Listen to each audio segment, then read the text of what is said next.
The Moon Child Part 2. That night, a fire was lit at the village square. The Dibia chanted incantations while the villagers formed a ring. The Moon Child was brought forward, her eyes glowing like molten silver. "Who are you?" Dibia Afamafuna demanded.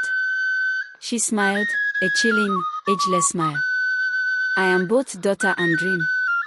I am a memory long buried. You called me forth when you desecrated the sacred stream." Lightning cracked. The wind howled. And from the shadows emerged figures, pale and humming the lullaby she always sang. They were the spirits of children, stolen by greed, buried in secret by mothers and fathers hiding shame. She turned to Adiz, who now wept.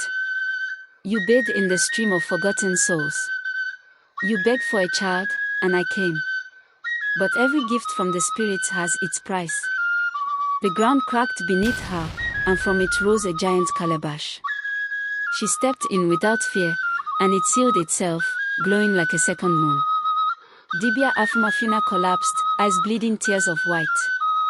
She has returned, but she will rise again when the moon calls her name. Since then, Umuozala does not bear children during the full moon.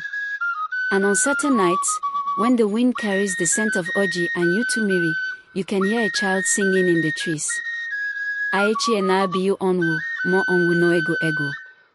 All of this is death, yet even death dances.